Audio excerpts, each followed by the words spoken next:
What is up YouTube, Bronze Tech here with my first comparison video.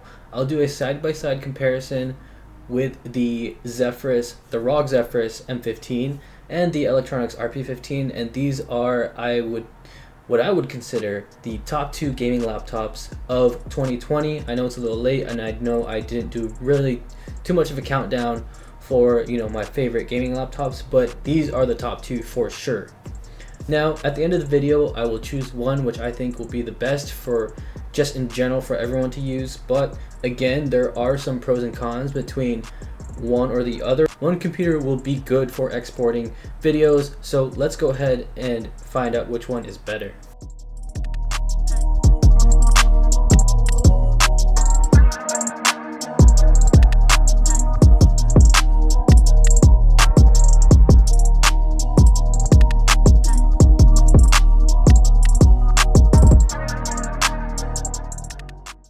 Here are the specs and pricing. The Eluktronics RP-15 is not currently up on sale right now because Eluktronics is planning the release of their QHD laptops, which will be released very soon, probably within the next few weeks. So that price will include a QHD 1440p panel, but a 3060 RTX 3060. So I think that's something you guys should definitely check out. But for when this came out, the RP-15, the original one, it came out as 1250 originally, and it came with these specs. And then the M15 actually came out around the same time last year, and it has the 10th gen i7 processor with a 2070 Max-Q. Keep in mind, I'm putting the full retail price and the open box price here on the screen, and with the open box price it can range from 1050 to around 1250. So I just took the average of both, and take this with a grain of salt, but your mileage may vary based on where you are, and the price may vary based on what open box inventory is available in your area. So keep that in mind. So let's move on to the build quality. So the M15 actually has top-notch build quality because it's made by a major manufacturer in Asus. So when you look at it, it does have a gray, bluish, greenish prism, that's what they call it, look. And it has a soft touch material on the deck of the keyboard, which is such a big plus for me. I already talked about how that's a big plus with my Lenovo Legion 5 review, and also the keyboard is great, but the key travel is a little shallow for me, so it kind of gets a knock on that. The Eluktronics RP-15 also has similar dimensions, very thin and light, one of the most thin and light laptops you can get. This one's a little bit lighter at 4.3 pounds compared to 4.5, 4.6 pounds, so you're getting a little bit lighter weight right there. And then it also comes with a dbrand skin, which is another big plus, but the keyboard of the Eluktronics RP-15 is not something I would buy in the future. Let's just say that, because the Eluktronics keyboard actually scratched a little bit. I don't have it recorded, but there's like a small mark on my S key, and it's due to the low quality paint that they used to cover the keys. So Eluktronics gets a knock on that, and also it's a little bit more flimsy on the bottom of the chassis. Definitely less quality chassis than the M15. So the winner here would be the M15 with its superior build quality, soft touch material on the deck, and better keyboard.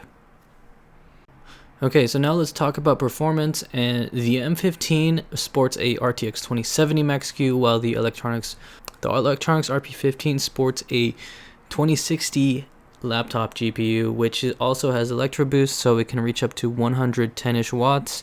And obviously that the performance disparities will be there between the 2070 Max-Q. It scores around 1,000 points more on TimeSpy, so take that with a grain of salt. And I mean, I was able to easily hit 144 hertz in turbo mode with the Zephyrus M15, so I think that was a big plus, just being able to consistently hit 144, while the Eluktronics RP-15 only capped out around like 120, 110.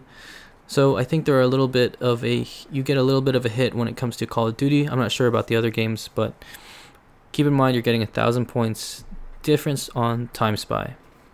Like I said, the Ryzen 4800H is 8 cores, while the Intel 10th gen i7 processor is 6 cores, so you're getting less cores with the Intel processor, but you're getting better single core performance, as shown in my Geekbench single core test. And also my Zephyrus M15 was slower in exporting the same exact 4K video by about 3 seconds, and it comes with less cores. So this just goes to show that Intel QuickSync works well, and I'll show you guys the test right here.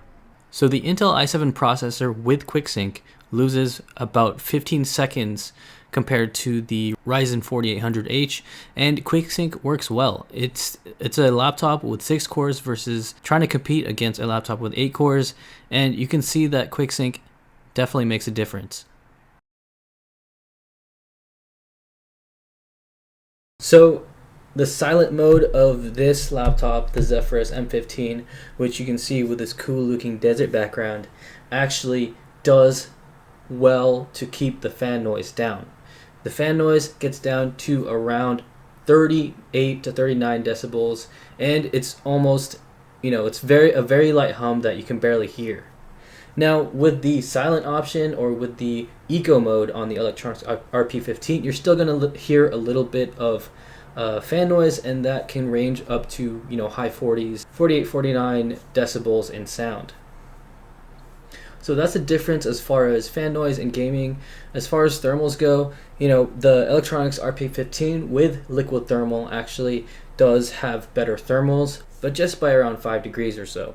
So let's get into the performance benchmarks, and let's also talk about the Premiere Pro export times. If you don't care about multi-core performance, like if you don't really do that much 3D work and you only benefit from export times and the GPU, then definitely consider a 10th gen i7 processor, even though before I used to say, oh yeah, multi-core performance is better. But now overall I see that there isn't much of a difference between export times in Premiere Pro, so that's something that I've realized just recently.